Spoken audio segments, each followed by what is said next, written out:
الحمد لله وكفى وسلام على سيد الرسل وخاتم الأنبياء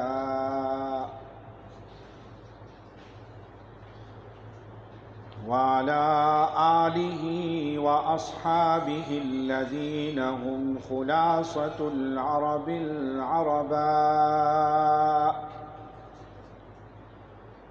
وخير الخلائق بعد الأنبياء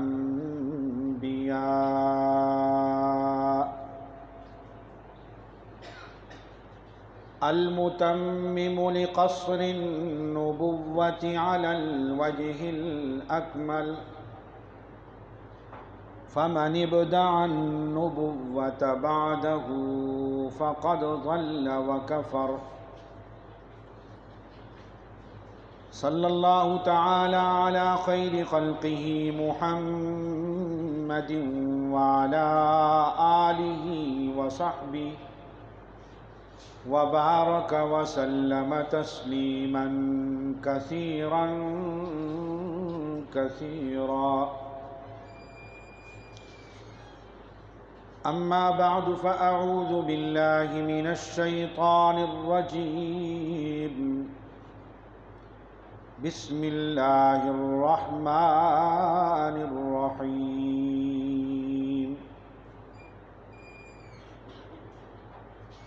لقد من الله على المؤمنين إذ بعث فيهم رسولا من أنفسهم يتلو عليهم آياته ويزكيهم ويعلمهم الكتاب والحكمة وإن كانوا من قبل لفي ضلال مبين. قال النبي صلى الله عليه وسلم: لا يؤمن أحدكم حتى أكون أحب إليه من والده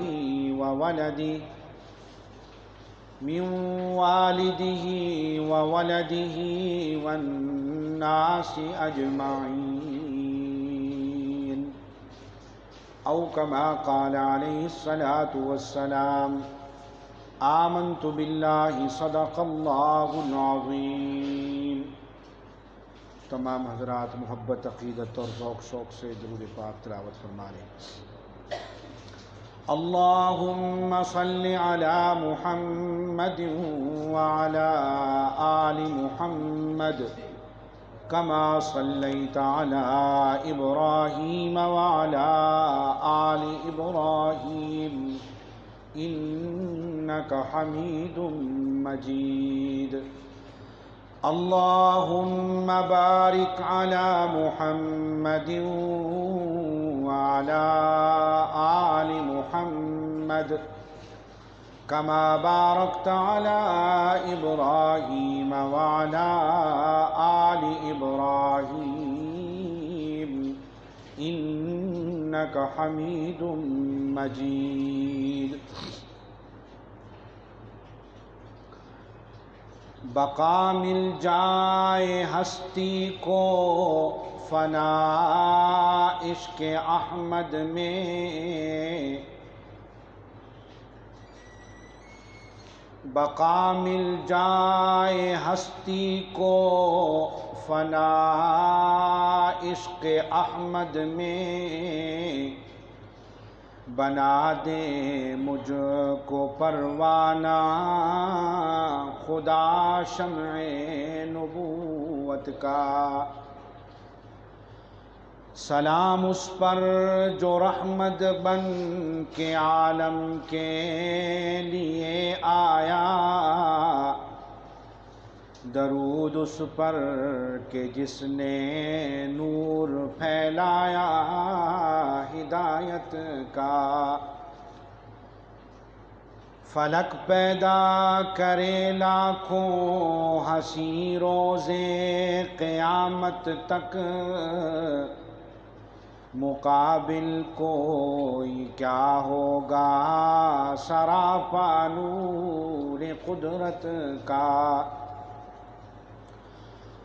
وہ تخلیق دو عالم کا سبب ہستی بنی جس کی، دیا آ کر زمانے کو اسی نے درس حکمت کا۔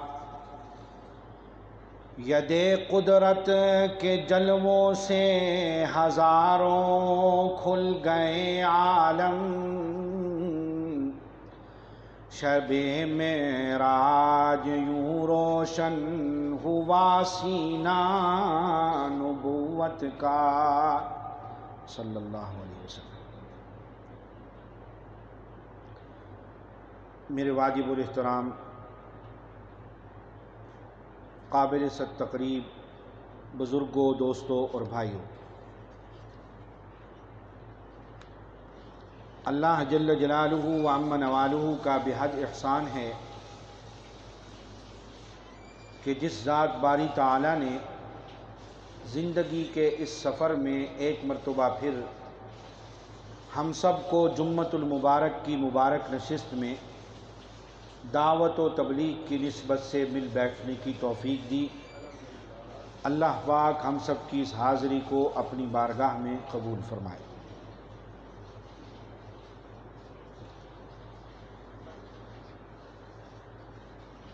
دوستو، ناموس رسالت صلی اللہ علیہ وسلم کا قانون اقلیتوں کے حقوق پر حملہ نہیں بلکہ اکثریت کے حقوق کا دفاع ہے۔ اس پر سیر حاصل گفتگو گزشتہ جمعے کی۔ آج کے اس جمعہ میں گزشتہ جمعے کا ایک خلاصہ عرض کر کے آگے چلتا ہوں۔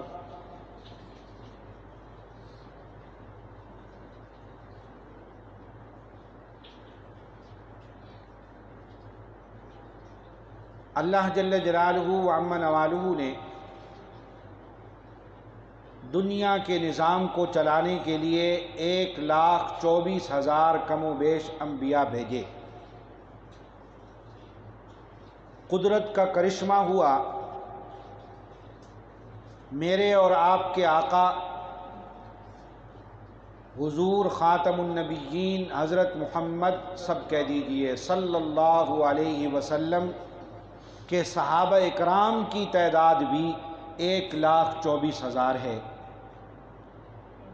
1,24,000 میں سے ایک مثال آپ حضرات ایسی پیش نہیں کر سکتے کہ کسی صحابی کے سامنے کسی دشمن نے معمولی طور پر بھی اشارے اور کنارے سے آقا دو عالم صلی اللہ علیہ وسلم کی توہین کی ہو اور کسی ایک صحابی نے اس کو برداشت کر لیا ہو۔ پوری اسلامی تاریخ میں اس کی ایک مثال بھی پیش نہیں کی جا سکتی۔ حتیٰ کہ اگر باپ نے کوئی توہین کا ارتکاب کیا، بیٹا صحابی تھا، تو جس طرح ایک عام آدمی حقیقتاً انگاروں پر لوٹ جاتا ہے، اس صحابی کی اسی طرح کیفیت ہو گئی اور وہ اپنے باپ کو سبق سکھانے کے در پہ ہو گیا کہ آپ کا اور میرا باپ بیٹے کا رشتہ اپنی جگہ، نبوت کے ساتھ ایک امتی کا جو رشتہ ہے، اس رشتے کے ساتھ یہ رشتہ مقابلہ نہیں کر سکتا۔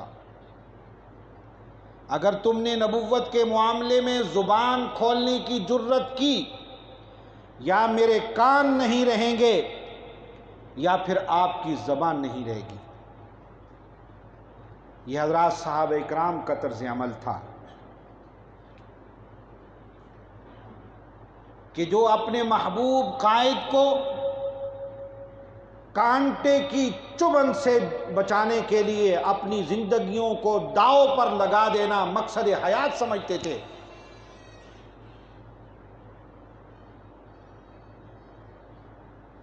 آج ان صحابہ اکرام پر بھی تبرہ کیا جا رہا ہے۔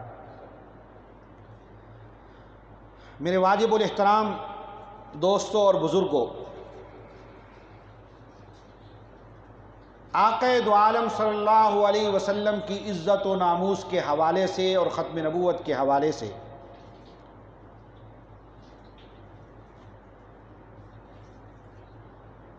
رحمت عالم صلی اللہ علیہ وسلم کے آخری زمانے حیات میں 3 افراد نے نبوت کا دعویٰ کیا تھا آپ کی زندگی میں۔ ان میں ایک مسیلمہ کذاب تھا، ایک اسود عنسی تھا، اور ایک ان میں طلیحہ اسدی تھا۔ آپ صلی اللہ علیہ وسلم کے وصال مبارک کے بعد سیدنا صدیق اکبر خلیفہ بنے تو صدیق اکبر کے سامنے خلافت کا منصب سنبھالنے کے بعد 3 اہم کام تھے جنہیں مہمات امور میں سے کہا جاتا ہے۔ پہلا کام یہ تھا کہ رحمت عالم صلی اللہ علیہ وسلم نے اپنے وصال مبارک سے پہلے اپنے ایک صحابی سیدنا اسامہ کو ایک لشکر دے کر روانہ فرمایا رومیوں کی طرف۔ عرب کا مزاج یہ تھا کہ جب کوئی سفر درپیش ہوتا، شہر سے نکل کر بالکل شہر کے قرب و جوار میں حدود کے اندر پڑاؤ کرتے، 1 رات وہاں رہتے، پیدل سفر ہوتا تھا۔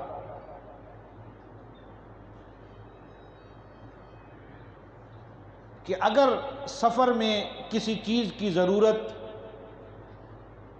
ہے، باقی رہ گئی ہے، تو جائزہ لینے کے بعد اگلے دن صبح سفر کرتے تاکہ تیاری مکمل ہو جائے،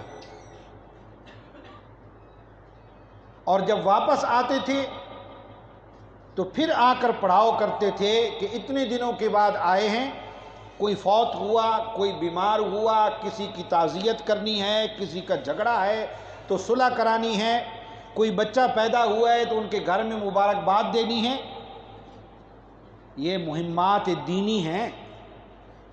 حضرات صحابہ اکرام کی زندگی ہمارے لیے مشعل راہ ہے۔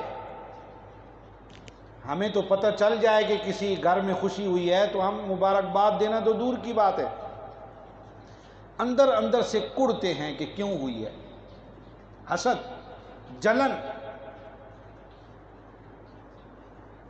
شہر کے حالات سے باخبر ہو جائیں وہ پڑاؤ کرتے تھے، اگلے دن تازہ دم ہو کر نکلتے تھے کہ تھکاوٹ راستے میں ختم ہو جائے، صبح سویرے سویرے جن جن گھروں میں جانا ہے سب کے گھروں سے ہو کر آخر میں اپنے گھر جایا جائے، کہ تازہ دم ہو کر ہم ان کے گھر میں جائیں گے، ان کی خوشی میں شریک ہوں گے، ان کی عزت کو 4 چاند لگ جائیں گے، ان کو پتہ چل جائے گا کہ یہ آئے ہیں سیدھا ہمارے گھر میں، ابھی اپنے گھر نہیں گئے۔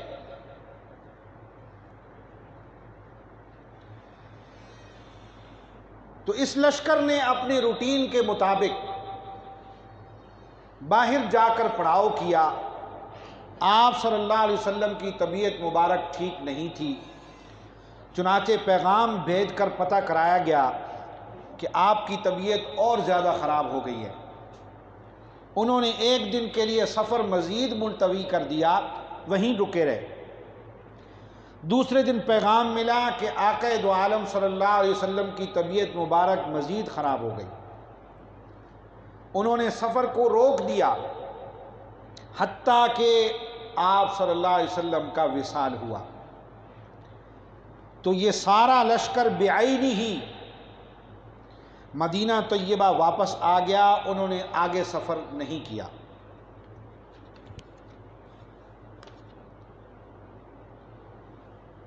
سیدنا صدیق اکبر رضی اللہ عنہ مسند آرا خلافت ہوئے، سب سے پہلا مسئلہ یہ پیش ہوا کہ اس لشکر کا کیا کرنا ہے۔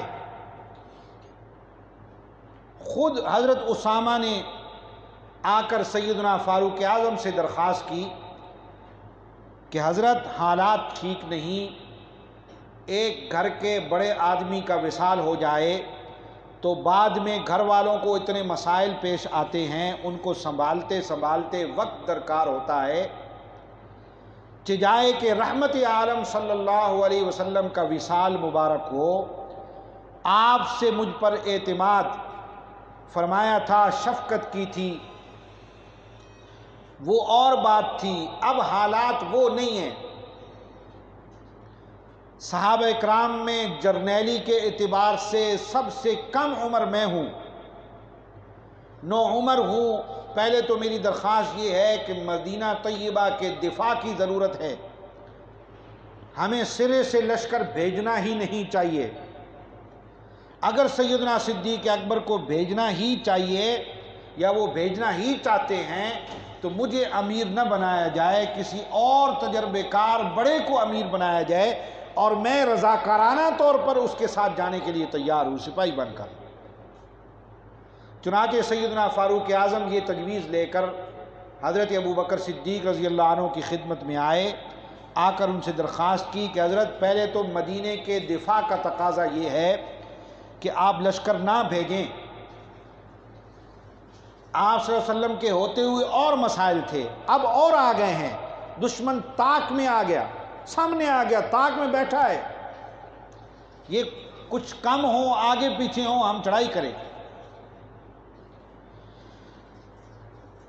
اگر لشکر بھیجنا ہی چاہتے ہیں تو سیدنا اسامہ کی بجائے کسی اور کو جرنیل بنا دیا جائے۔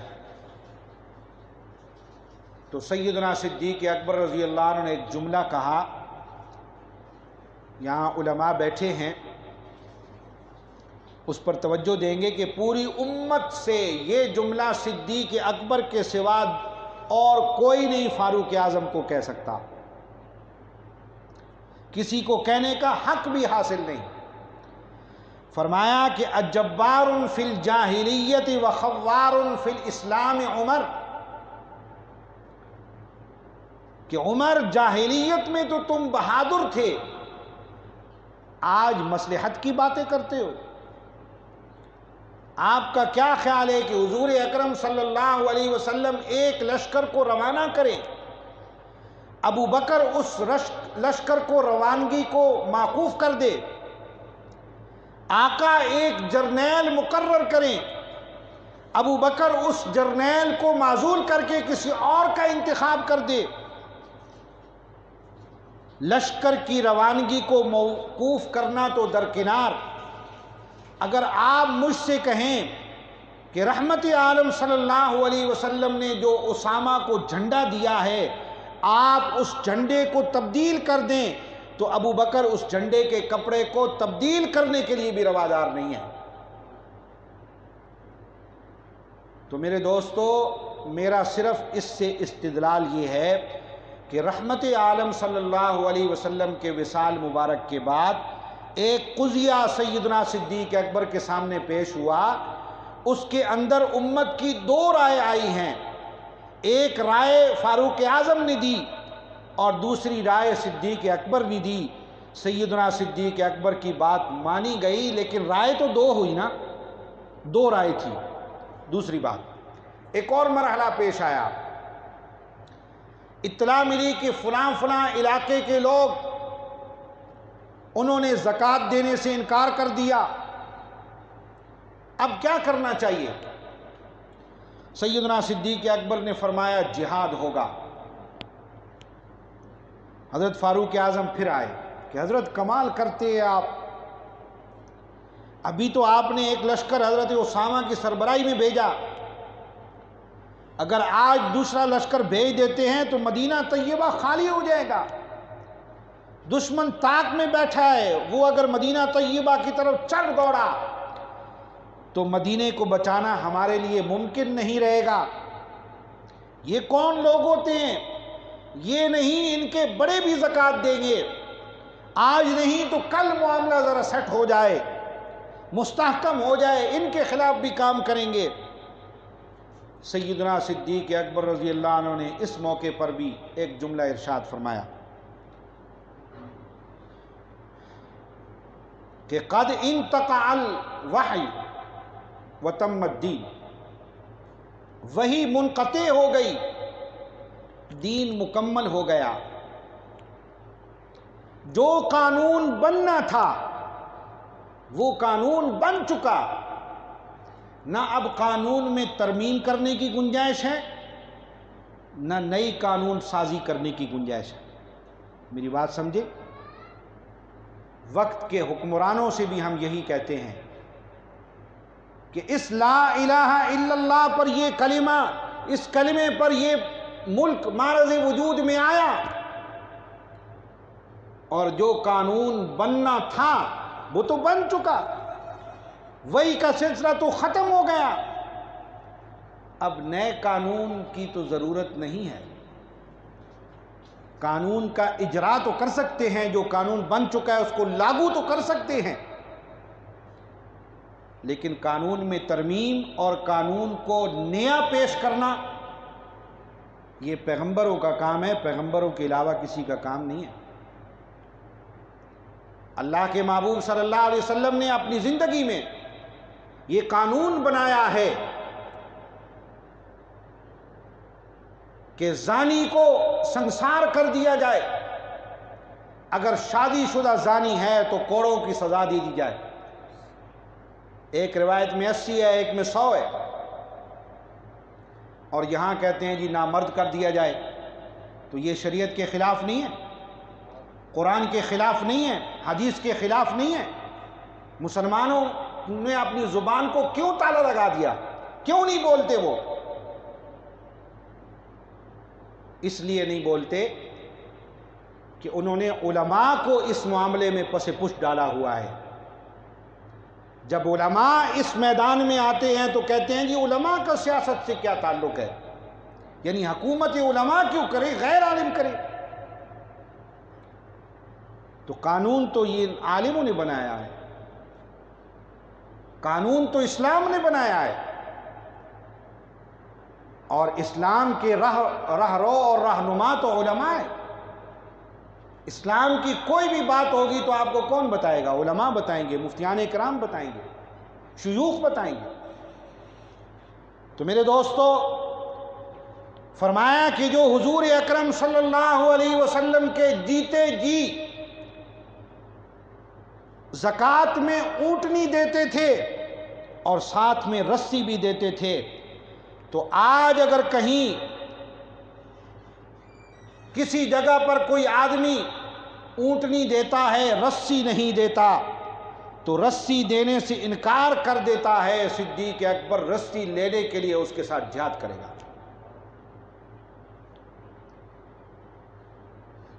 فرمایا کہ اگر اس زمانے میں کوئی بکری دیتا تھا اور بکری کا بچہ بھی دیتا تھا، آج بچہ دینے سے انکار کرتا ہے، صدیق اکبر اس کے خلاف بھی جہاد کرے گا۔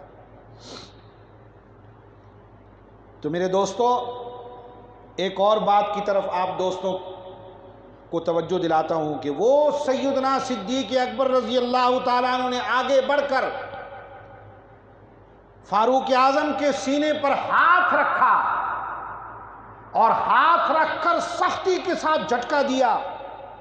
فرمایا عمر، اگر تم بوڑھے ابو بکر کا ساتھ نہیں دے سکتے ہو تو رکاوٹ بھی نہ بنو۔ علماء مجھے معاف فرمائیں، اس سے اچھا بھی ایک اور ترجمہ کرتا ہوں۔ فرمایا کہ اگر عمر میرے گلے کا ہار نہیں بن سکتے ہو تو پاؤں میں کانٹا بھی نہ بنو، پاؤں میں زنجیر بھی نہ بنو، میرا راستہ چھوڑ دو، میں اکیلا ان کے ساتھ لڑوں گا۔ جس وقت یہ کیفیت ہوئی تو بعد میں سیدنا فاروق اعظم رضی اللہ عنہ فرمایا کرتے تھے، لوگو تمہیں کیا معلوم، اس دن صدیق اکبر نے میرے سینے پر جو ہاتھ رکھا، ان کے ہاتھ رکھنے کے صدقے اللہ نے میرے سینے کو کھول دیا۔ اور فاروق اعظم فرمایا کرتے تھے، تم کیا سمجھتے ہو کہ اس دن صرف صدیق اکبر بول رہے تھے؟ نہیں، بلکہ زبان تو صدیق اکبر کی بول رہی تھی اور روح محمد عربی صلی اللہ علیہ وسلم کی کام کر رہی تھی۔ کسی شاعر نے کیا خوب کہا کہ پیغمبر تو نہ تھے مگر پیغمبر جیسے لگتے تھے، ابو بکر صدیق پیغمبر تو نہ تھے مگر پیغمبر جیسے لگتے تھے، وہ دریا تھے مگر گہرے سمندر جیسے لگتے تھے۔ یہ صدیق اکبر تھے جنہوں نے پوری امت کو ایک لائن پہ لگا دیا اور 1 انچ بھی امت کو ادھر ادھر ہونے نہیں دیا۔ اگر اس دن ہم کوئی ترمیم کرتے تو پتہ نہیں دین کا کس طرح حلیہ بگاڑ دیا جاتا۔ تو میں اس حدیث میں صرف یہ استدلال کرنا چاہتا ہوں کہ زکوٰۃ کے مسئلے پر بھی 2 رائے آئی ہیں، ایک سیدنا صدیق اکبر کی اور ایک سیدنا فاروق اعظم کی، لیکن صدیق اکبر کی رائے کو مانا گیا۔ تیسرا مرحلہ جو پیش آیا، اب اطلاع ملی کہ یمامہ کے علاقے میں مسیلمہ کذاب نے نبوت کا دعویٰ کیا، 1 لاکھ بندہ اس کی جماعت میں شریک ہو گیا۔ صرف دعویٰ نہیں کیا، 1 لاکھ بندے کا لشکر بھی شامل ہو گیا۔ وہ تیاری کر رہا ہے ہمارے ساتھ لڑنے کی، باقاعدہ ہمارے ساتھ لڑنے کا منصوبہ بنا رہا ہے۔ میرے واجب الاحترام دوستوں، بزرگوں اور بھائیوں، میں آپ دوستوں سے درخواست کرتا ہوں کہ اسلام کی پوری امہات الکتب جو ہیں تاریخ کی، وہ آپ اٹھا کر دیکھ لیں۔ ان دونوں مراحل میں اسامہ کی روانگی لشکر کی اور زکوٰۃ کے مسئلے میں دونوں قسم کے اختلافات موجود ہیں۔ جب مسیلمہ کذاب کا مسئلہ آیا، جس نے جھوٹا نبوت کا دعویٰ کیا تھا، یہی سیدنا فاروق اعظم جو دونوں مسائل میں اپنا اختلافی نوٹ دے چکے تھے، سب سے پہلے کھڑے ہوئے اور عرض کیا، حضرت امیر المومنین، مسیلمہ کذاب کے مقابلے میں جانا ہے، حضرت میرا نام لکھیں، حضرت میرے بیٹے کا نام لکھیں، حضرت میرے بھائی کا نام لکھیں۔ اللہ کی شان لشکر روانہ ہوا۔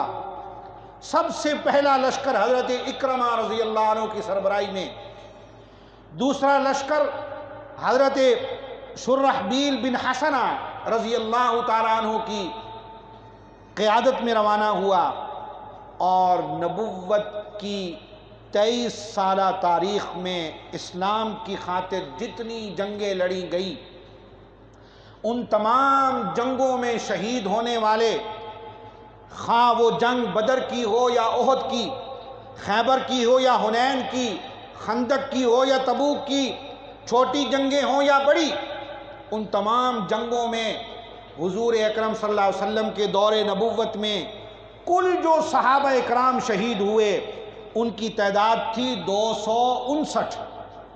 کتنی تعداد تھی؟ 259 تھی۔ اور رحمت عالم صلی اللہ علیہ وسلم کے وصال مبارک کے بعد جو ختم نبوت کی خاطر پہلی جنگ لڑی گئی، اس ایک جنگ میں شہید ہونے والے صحابہ اکرام اور تابعین کی تعداد 1200 ہے۔ 1200، جن میں 700 بہترین حفاظ اور قاری قرآن تھے صحابہ اکرام۔ انہوں نے اپنی جانیں اللہ کے راستے میں قربان کی ہیں حضور کی ختم نبوت کو بچانے کے لیے۔ تو میرے دوستو، جن میں وہ بدری صحابہ بھی تھے جن کی عظمت کی قسمیں قرآن کھاتا ہے، وہ بدری صحابہ اکرام جن کی زیارت کے لیے صحابہ اکرام جایا کرتے تھے، تو کتنے مسائل ہوئے۔ لیکن اس معاملے میں آپ دیکھیں،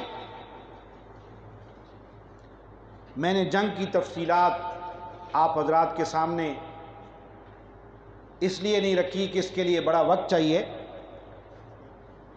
بہت ساری باتیں چھوڑ بھی دی ہیں، ایک بات کہے بغیر گزارا نہیں ہے۔ علماء سے ایک مسئلہ پوچھیں کہ دنیا میں ایمان کے بعد سب سے بڑی نیکی کون سی ہے؟ جب آدمی ایمان قبول کرتا ہے تو اس کے لیے پہلا حکم صادر ہوتا ہے کہ نماز پڑھے۔ کلمہ، نماز، روزہ، زکوٰۃ اور حج، یہ تو آپ حضرات سارے جانتے ہیں ماشاءاللہ۔ میرا سوال یہ ہے کہ علماء سے پوچھیں کہ ایمان کے بعد سب سے بڑی نیکی کون سی ہے؟ نماز پڑھنا بہت بڑی نیکی ہے لیکن سب سے بڑی نیکی نہیں ہے۔ تبلیغ کرنا بہت بڑی نیکی ہے لیکن سب سے بڑی نیکی نہیں ہے۔ والدین کی خدمت کرنا بہت بڑی نیکی ہے لیکن سب سے بڑی نیکی نہیں ہے۔ شہید ہونا، اللہ کے راستے میں جہاد کرنا، شہادت قبول کرنا، شہید ہو جانا بہت بڑی نیکی ہے لیکن سب سے بڑی نیکی نہیں ہے۔ عالم بننا بہت بڑی نیکی ہے لیکن سب سے بڑی نیکی نہیں ہے۔ میرے واجب الاحترام دوستو، دنیا میں ایمان کے بعد سب سے بڑی نیکی نبوت کا دیدار ہوا کرتا ہے، نبوت کے چہرے کا دیدار ہوا کرتا ہے۔ یہ اتنی بڑی نیکی ہے کہ کائنات میں کوئی بڑی سے بڑی نیکی بھی اس کا مقابلہ نہیں کر سکتی۔ اس وقت مسلمانوں کی تعداد دنیا میں 1.57 کروڑ یا اس سے کچھ زائد ہے۔ آپ سب 1.57 کروڑ مسلمان سب بن جاؤ شیخ عبد القادر جیلانی رحمۃ اللہ علیہ یا امام ابو حنیفہ رحمۃ اللہ علیہ، یا اللہ دے تم سب کو کروڑ سال کی زندگی، اور وہ کروڑ سال بھی تمہارے سارے کے سارے گزرے بیت اللہ شریف میں، جہاں ایک کے بدلے میں لاکھ ملتا ہے۔ 1.57 کروڑ مسلمانوں کی کروڑوں سال کی عبادت ایک طرف، اور ایک صحابی کا پلک جھپکتے حضور اکرم صلی اللہ علیہ وسلم کو دیکھنا ایک طرف، یہ زیادہ افضل ہے۔ قبلہ، اگر نبوت کے چہرے کو دیکھنا اتنا بڑا اعزاز ہے تو نبوت کا اپنا کتنا مقام ہوگا، اندازہ لگائیں۔ یہی تو میں نے آپ کو مسئلہ سمجھایا کہ میرے اللہ فرماتے ہیں لَقَدْ مَنَّ اللَّهُ عَلَى الْمُؤْمِنِينَ إِذْ بَعَثَ فِيهِمْ رَسُولًا مِّنْ أَنفُسِهِمْ، جس کا مفہوم یہ ہے کہ میرے اللہ کے خزانے میں خزانہ بھی وہ۔ اللہ تعالیٰ فرماتے ہیں کہ مشرق سے لے کر مغرب تک، شمال سے لے کر جنوب تک، ہر آدمی کھڑا ہو کر مجھ سے مانگنا شروع کر دے، وہ بھی اپنی مرضی کے مطابق۔ ایک آدمی مطالبہ کرے زمین آسمان کے درمیان جو خلا ہے مجھ کو وہ غلے کا بھر کر دے دیا جائے گا۔ دوسرا کہے کہ مجھ کو سونے کا بھر کر دیا جائے۔ ہر آدمی مانگتا جائے، میں اس کی ضرورتوں کو پورا کرتا جاؤں۔ کل کائنات کی ضرورتوں کو پورا کرنے کے باوجود مچھر کے پر کے برابر بھی میرے خزانے میں کمی نہیں آئے گی۔ اندازہ کر سکتے ہیں اللہ کے خزانے کتنے بڑے ہیں؟ فرمایا کہ میرے رب کا اس خزانے کا حاصل، اصل الاصول، اس خزانے کا سب سے قیمتی اثاثہ، سب سے گراں قدر سرمایہ جو ہے وہ حضور اکرم صلی اللہ علیہ وسلم کی ذات اقدس ہے۔ اسی لیے تو فرمایا میرے رسول جیسا کسی کو پیشوا نہ ملا، ملا نہ جس کو محمد اسے خدا نہ ملا۔ دونوں عالم کا تجھے گر مقصود آرام ہے، ان کا دامن تھام لے جن کا محمد نام ہے۔ زندگی نے وفا کی تو انشاءاللہ اس سے آگے آئندہ جمعے کو، کیونکہ مطالب ہیں بہت، وقت دعا کچھ کہہ نہیں سکتا، الہی فضل فرما اس کے سوا کچھ کہہ نہیں سکتا۔ الہی یہ توفیق ہمیں عطا ہو، کریں کام وہ میرے اللہ جس میں تیری رضا ہو۔ آمین وآخر دعوانا الحمدللہ رب العالمین۔